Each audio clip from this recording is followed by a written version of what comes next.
Hello जी, welcome है आप सभी का। तो पी लीजिए गर्मा गर्म चाय। आज चाय पे मेरी थी थोड़ी सी तबीयत ख़राब हुई, क्या करें, काम तो करना ही पड़ता है।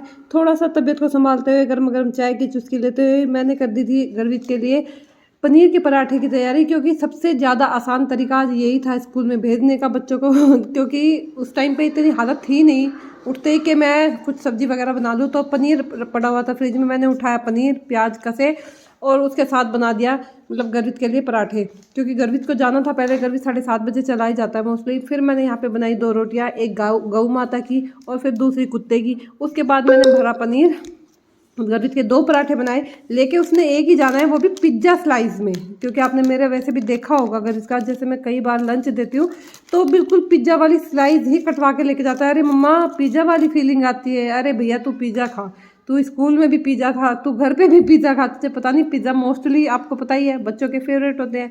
मैंने अपनी तबीयत को एक साइड में रखते हुए कि भाई तबीयत जाए भाड़ में, पहले बच्चों को संभालना है, क्योंकि अब हम तो फिर भी रेस्ट कर लेते हैं, इतना काम का दबाव नहीं होता है। लेकिन जो हमारे पहले बड़ी बुजुर्ग महिलाएं थी वो तो जानती ही नहीं थी बेचारी क्या बुखार है क्या बीमारी है। लेकिन जैसा भी हमसे बनता है, मैं भी अपनी तरफ से अपने 100% कोशिश करती हूँ कि मैं रेस्ट ना करके और पूरी भवानी बन के अपना काम निपटा लूँ भाई। तो मैंने भी अपना उसी तरह से अपनी माता वाली जिम्मेदारी को निभाते हुए सुबह उठकर अपने चाय नाश्ता बच्चों का तैयार किया। गर्वित के लिए कर दिए थे पराठे तैयार।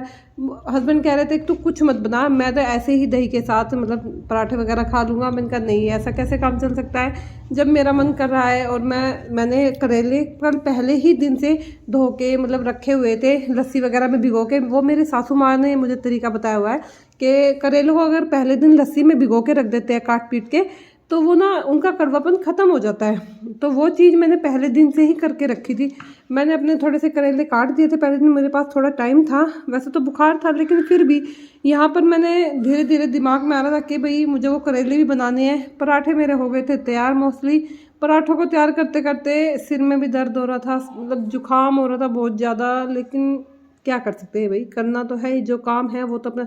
इतने टेस्टी ये पराठे देखने में, अगर मैं ठीक होती तो मैं ज़रूर आधा वाधा तो खा ही लेती, लेकिन मैंने इनमें से एक बाइट भी नहीं खाया। ये देखो मेरे पराठों की शक्ल बहुत अच्छी हो गई थी मतलब फिर बेटे के लिए कर दिए थे तैयार यहाँ पे किया लंच पैक। मैं नैपकिन रखना भूल गई थी, वो काम मुझे, मैं कोई काम करूँ रोज़ सीधा हो जाए, हो ही नहीं सकता। गर्वित को भेजने के बाद मैंने फिर अपने बना दिए करेले, धो धा के रखे थे मतलब फिट करके। करेले इतनी अच्छी करोले से खुशबू आ रही थी कि बाहर तक, मतलब पड़ोसी भी जब भी मैं सब्जी वगैरह छोकती हूँ कहते क्या बनाया। मैंने कहा कुछ नहीं बनाया, जो भी है सब कड़वा पड़वा माल है, आगे खा लो देख लो। मुझे ये सब करने के बाद सारा दिन का काम मैंने ब्लॉग शूट नहीं किया। फिर शाम को जाना था मार्केट में, थोड़े से बर्तन खरीद के लाने थे।